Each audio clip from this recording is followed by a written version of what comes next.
Photos എടുക്കുന്ന സമയത്ത് അറിയാം അതിന് നമുക്ക് ഒരു ഷേപ്പാണ് ഉണ്ടാവുക. അതായത് സ്ക്വയർ ആയിട്ടുള്ള ഒരു ഷേപ്പിൽ മാത്രമാണ് നമുക്ക് ഫോട്ടോസ് എടുക്കാൻ വേണ്ടി പറ്റുന്നുണ്ട്.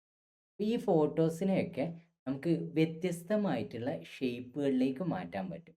അതിനെയാണ് ഫോട്ടോ മാസ്കിംഗ് എന്ന് പറയുന്നത്. ഒരു ഫോട്ടോയിലെ മറ്റുള്ള ഭാഗങ്ങളെയൊക്കെ ഒഴിവാക്കി ഒരു ഭാഗത്തെ മാത്രമായിട്ട് കാണിക്കുകയോ അല്ലെങ്കിൽ അതിനെ ഏതെങ്കിലും വ്യത്യസ്തമായിട്ടുള്ള ഷേപ്പുകളിലേക്ക് മാറ്റുകയോ ചെയ്യുന്നതാണ് ഫോട്ടോ മാസ്കിംഗ്. അതായത് ആ ഒരു ഫോട്ടോയെ മറ്റൊരാകൃതിയിലേക്ക് ബ്ലെൻഡ് ചെയ്യുകയാണ് ഇവിടെ ചെയ്യുന്നത്.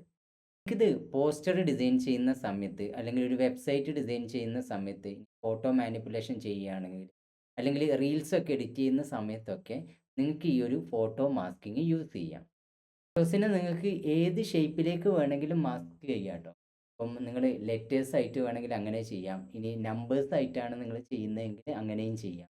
മാസ്കിങ്ങിലൂടെ നമ്മൾ ചെയ്യുന്നത് ആ ഒരു ഒബ്ജക്റ്റിൻ്റെ ആകൃതിയിൽ മാറ്റം വരുത്തുകയാണ് നമ്മളിവിടെ ചെയ്യുന്നത്. ഒരു ഒബ്ജക്റ്റിനെ ഹൈലൈറ്റ് ചെയ്യാൻ വേണ്ടിയിട്ടാണ് ഈ ഒരു മാസ്കിങ് നമ്മൾ പ്രധാനമായിട്ടും ഉപയോഗിക്കുന്നത്. ഡിസൈനിങ്ങിലെ വളരെ പ്രധാനപ്പെട്ട ക്രിയേറ്റീവ് ആയിട്ടുള്ള ഒരു ടെക്നിക്ക് കൂടിയാണ് ഈ ഒരു ഫോട്ടോ മാസ്കിങ് എന്ന് പറയുന്നത്. അടുത്ത പ്രാവശ്യം നിങ്ങളൊക്കെ ഡിസൈൻ ചെയ്യുന്ന സമയത്ത് ഇത്തരത്തിലുള്ള മാസ്കിങ് ഉപയോഗിക്കാൻ വേണ്ടിയിട്ട് ശ്രദ്ധിക്കുക. വീഡിയോ ഇഷ്ടപ്പെട്ടിട്ടുണ്ട് എന്നാണെങ്കിൽ ലൈക്ക് ചെയ്യുക, ഷെയർ ചെയ്യുക, ഫോളോ ചെയ്ത് സപ്പോർട്ട് ചെയ്യുക.